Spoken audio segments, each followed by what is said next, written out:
going to get washed away, but slip, crack head, I'd still die here. Yes. So again, anybody searching on that, around that, I would think for your teams, it would be fairly standard to have like personal flotation devices, some sort of flotation device, gloves, and if they're wanting to search in the water, dry suit. Yeah, dry suit, or at least some kind of neoprene. Dry suit should be preferred. The problem is in the cities is there's a lot of contaminants in the water. Oh, that makes a lot of sense, actually. Yeah. If you're working lovely fresh alpine streams, great.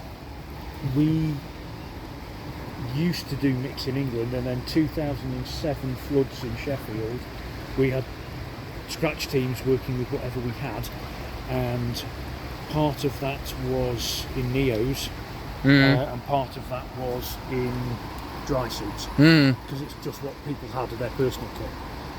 We had kids swept away in the park, police asked for every help, we had guys trained, not properly equipped, we went in, we helped. We had guys with skin problems for months afterwards with the contaminants. I mean, that was flood water. We had not ideal. We did a lot of things that night that we said we would never do again. And one of those was neoprene suits. If you're doing water safety for like the Canoe World Cup on the Ice Canal in Augsburg and it's lovely clear water, great. Yeah. Brilliant kit. But anything in town where there's any sort of discharge, anything in flood water where it's mixing with the sewage water or any runoff from chemicals, then I would go for a dry suit. But when you've got good weather, obviously your working times, you need to rotate teams and get them hydrated and taken care of, personal admin, etc. Because we've had teams struggling working in dry suits, but always, like everything in our game, is risk-benefit balance. It is risk-benefit, how because it wouldn't be the first time that like this type of stuff in the Netherlands usually has like things like bicycles and other kinds of junk in it, especially here in the city.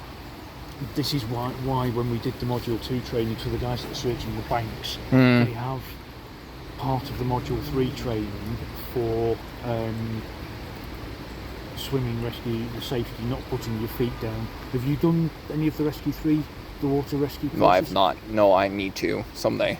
I would definitely, for your own development, if nothing else, go and do something like Swiftwater and Flood Rescue Tech course. Yes. It's, I think, theory plus 4 days practical or something. So that's definitely worth it in taking it, yeah. Just for the awareness of getting in and how to deal with those hazards.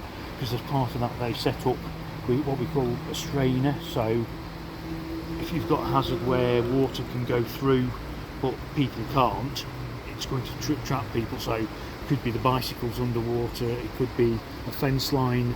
If you've got like here,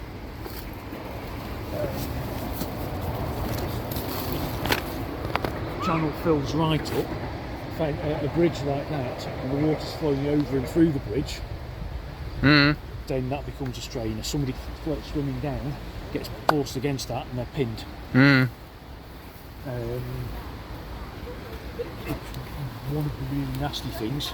The other nasty thing in water is if your first instinct is, I've fallen in, oh, I look an idiot, stand up. But if you're moving relative to the floor and you put your foot down and it goes between two rocks, your foot stops, you carry on, you're then face down in the water. Yeah, you're in trouble. You're in trouble. You fall and you're down. The water's pushing into you, and you're pinned. Yes. So one of the things that we teach is how to rescue your mate that's in that situation. So getting a line, the only option you've really got is this is why the two teams either bank is really good, because if you were the guy stuck, my teammates over there say, Robin's in trouble, line, I throw that to Dave, my mate, over the other side, and we come quickly up, pull it and then take him out and under arms and take it away. And then pull upstream we can hopefully get your head out of the water. Yes. That's the first move. Then Dave throws his line to me, and I pass that line or carabiner it too. We pass that, he lets go, and we make a cinch rescue. So the line is then pinned round you. So if you go unconscious, you don't sink out of it. And then the best chance we've got is everything we've got pull and try and pull you back upstream and get and free your foot. But Makes a lot of sense. This is the sort of thing that searching, certainly in higher water than this, it's always a risk that we're there, and that's the bank teams as well. Yes. Because they can fall in and say their first instinct is, oh, I'm an idiot, stand up. Yep. Yeah, that's something that causes a lot of trouble, I've heard, but I'm not like specialized in this matter like you are.